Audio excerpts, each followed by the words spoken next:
Chase Lee Hockey with the Blue Futon, and you are going to tell there's going to be a lot of Netflix movies in a row, back to back to back to back. 1, 2, 3, 4. Hint, hint, hint.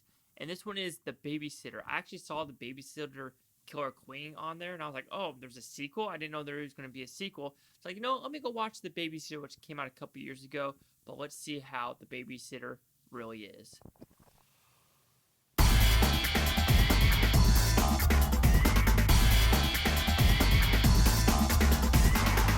We have, like I said, a kid in high school or junior high school, and he gets bullied a lot, but he does have a pretty bomb-looking babysitter, let's put it that way.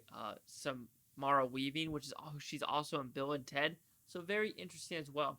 But at night, he thinks people are coming over for an orgy, but instead of an orgy, killing ensues because there are 5 people that made a deal with the devil to get what they want, and now this kid has to stay alive for the rest of the night to make sure he is not taken as a sacrifice, as a blood of the innocent, for the devil, for these 5 teenagers / young adults to get their wishes.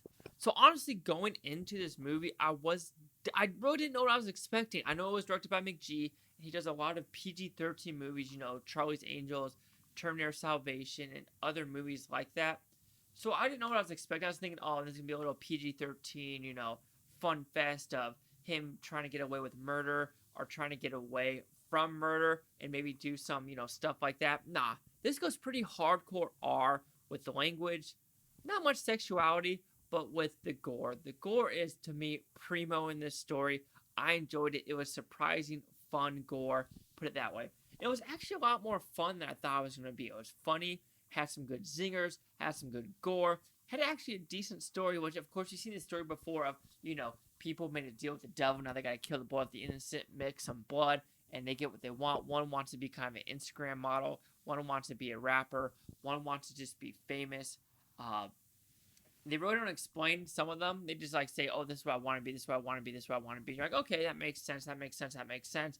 And to do that, they make a deal with the devil. And I kind of think that's funny in that story because I am writing a screenplay kind of with that aspect of someone, asking God, please help me, in a very serious manner, but he doesn't answer, but the devil does, so you gotta make a deal with the devil.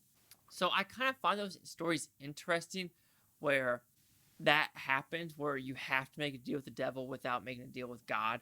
And I think that's just a very, I want to call it problematic, but just, it makes you think about everything about these stories, and I do kind of like that with this as well, even though you've seen it before.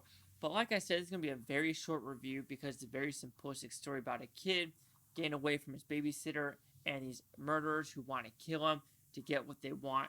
There are some other aspects of the story about a car, the next door neighbor, which has something to do with the sequel for sure, and then the parents as well, Leslie Bibb and Ken Marino. I'm pretty sure I said his last name completely wrong, but he's also in a lot of stuff. You know his face. He's in Bad Milo and everything like that. But The Babysitter, it's a McG movie. I know some people don't like McG as a director at all, but The Babysitter is an absolute fun, silly movie. You should enjoy it if you like gore, funny stuff, and just a fun hour and a half. That's all I could really say. I enjoyed it, watched it, I recommend it. So The Babysitter will receive a 4 out of 5 with Futons equals at 80%. So see the correction scores gave this one. So maybe I just had a little bit more fun than everyone else. But The Babysitters is 72% with the critics and only 29 of them. Audience score is 61% with 2279. Here's critic consensus. Enjoyable and not particularly original, The Babysitter makes the most of its familiar genre ingredients with energetic direction and a killer cast. Sure, I have to agree. They have some funny spoofs and everything like that with how they do it, captions on screens and stuff like that. And it's a fun time. I recommend it. So do you get the 80, 72, or the 60? Chase out, get the blue Futon icon, subscribe. Well, no things, Butantopia. You Plutonians, thanks for watching and have a great day. And just knowing this review, you know what's coming next. So stay put, and here we go.